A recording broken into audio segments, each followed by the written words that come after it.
These lesson objectives are to use the send to send the audio of the vocals into some effects, and then hear the effects, mix them nicely in your main mix. We also learn to do it independently from each track and also from the group. So let's see what we can do. First of all, we want to solo the tracks. That will allow us to hear just the vocals independently. I love my ukulele. And please notice that even when I select the all solo, the group is also solo as well, as you can see.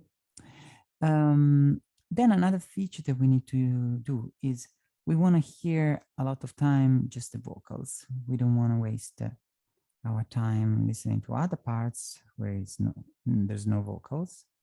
So we can select this area and press this button here, which is the loop, which will mean that when a track starts, and reach here, we'll go back. But obviously you need to indicate where is the loop.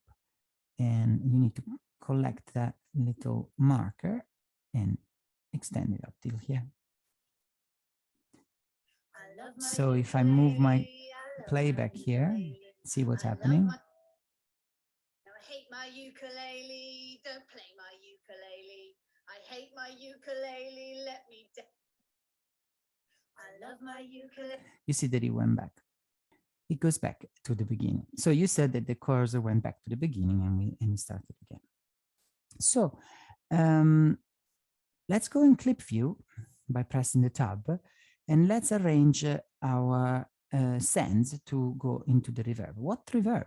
If you double click on the track of reverb, it will open the device display, and you see that there is already automatically an effect in there. By all means, you can change it with your own reverb effect.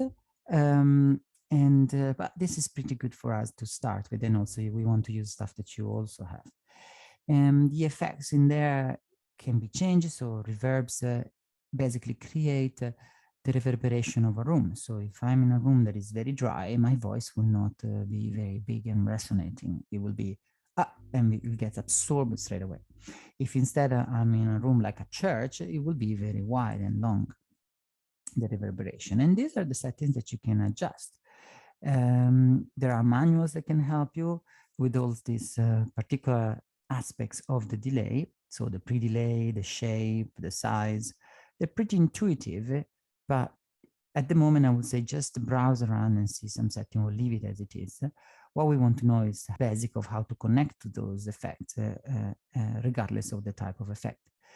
So let's say that I want all the voices to be in the same room.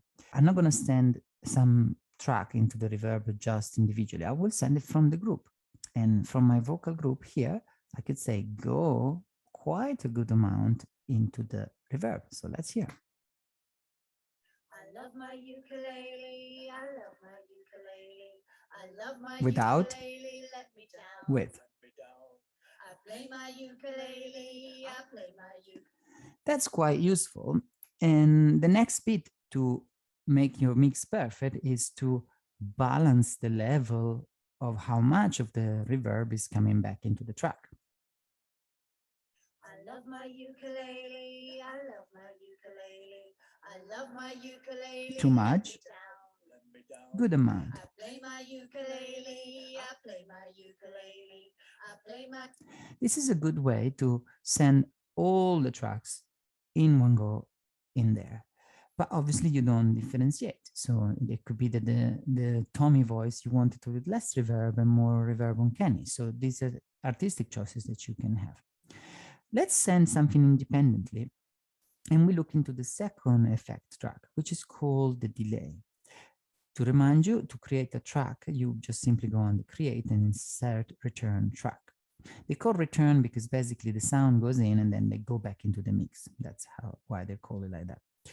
The delay effect, again, has some settings. Usually the delay is sending on your left ear and on your right ear, or on your left speaker, on your right speaker, a portion of the sounds that you were hearing, and it can send it out at a regular interval of time.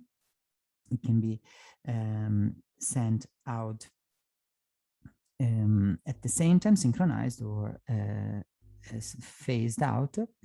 And you can do different effects. So which part of the sound can go out, the whole sound or some filters. That's what it does.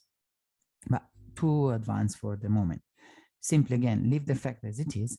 But what it does, it adds some nice copies to the original sound. So let's hear it on Kenny vocals only. So I unsolo these three and I kept only this one. Sending. I love my ukulele, let me down.